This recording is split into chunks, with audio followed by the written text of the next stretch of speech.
राधा कृष्ण चरण कमलेभ्यो नमः। श्री साधन सुधा निधि सत्संग महिमा। जय राधा राधा, जय राधा जय श्री राधा। जय कृष्ण कृष्ण, जय कृष्ण जय श्री कृष्ण, जय कृष्ण जय श्री कृष्ण। वसुदेव सुतं देवं कंस चाणूरमर्दनं, देवकी परमानंदं, कृष्णं वंदे जगद्गुरुं। हमारे ग्रंथों में तथा संत वाणियों में सत्संग और नाम जप की जितनी महिमा गाई गई है उतनी अन्य किसी साधन की नहीं।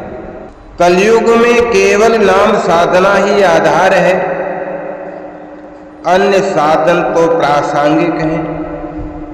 सत्संग के विषय में गोस्वामी तुलसीदास जी महाराज ने यहाँ तक कह दिया कि तात स्वर्ग अपवर्ग सुख, धैर्य तुलायक अंग, अतुल नताय सकल मिले, जो सुख लब सत्संग।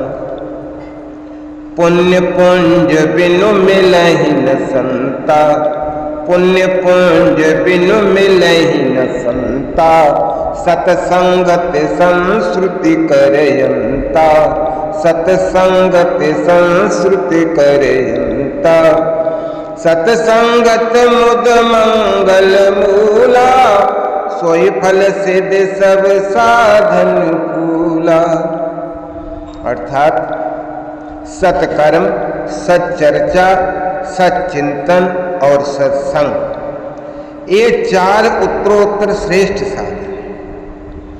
जीवन मुक्त तत्वज्ञ भगवत प्रेमी संत का संग ही वास्तव में सत्संग कहलाता है।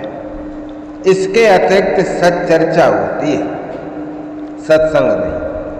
वर्तमान में लोग प्रायः सच्चर्चा को ही सत्संग मानकर संतोष कर लेते हैं। इसीलिए किसी संत ने ठीक ही कहा है कि लोग चर्चा तो सत की करते हैं पर संग असत का करते हैं, फिर कहते हैं कि सत्संग से कोई लाभ नहीं हुआ। सत्संग से लाभ न हो ये बात असंभव। सत्संग से लाभ निश्चित होगा, क्योंकि वो सत का संग है, असत का नहीं। अनुभवी संत की वाणी में विशेष शक्ति होती है। अनुभवी संत की वाणी गोली भरी हुई बंदूक के समान है, जो आवाज के साथ साथ मार भी करती है, परंतु केवल सीखी बातें कहने वाले वक्ता की वाणी बिना गोली की बंदूक के समान है, जो केवल आवाज करके शांत हो जाती है। उदाहरण के लिए तो गोस्वामी तुलसीदास जी महाराज के द्वारा रामायण की रचना होने के बाद विविध कवियों ने अनेक प्रकार से रामायण की रचना की, परंतु वे सब भवके के बाद शांत हो गईं। जबकि गोस्वामी जी की रामायण आज भी उत्तरोत्तर विस्तार को प्राप्त हो रही है। संत वाणी में आया है कि वचन आगले संत का, वचन आगले संत का, हरिया हस्ते दंत, ताख न टूटे भरम का, संदेह बिनु संत।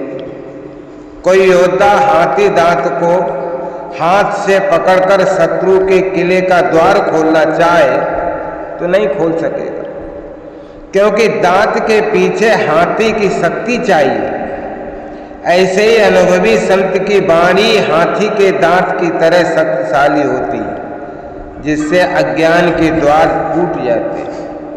ऐसे ही अनुभवी संत के सत्संग से यथाश्रुत यथागृहीत बातें जिन्हें समय समय पर संत कहते रहते हैं। शुक्ल यजुर्वेद में संहिता में उद्भट में आया है कि संस्कारो ज्वलनार्थम हितम च पथ्यम च पुनः पुरुर्दृश्यमानं च दोषाय भवतीत। संस्कारों को उद्बुद्ध करने के उद्देश्य से हित तथा पथ्य की बात का बार बार उपदेश करने में कोई दोष नहीं है। इसलिए संतों की वाणियाँ, संतों का संग से उत्पन्न विचार, ये सब सत्संग की महिमा के अंतर्गत आता है।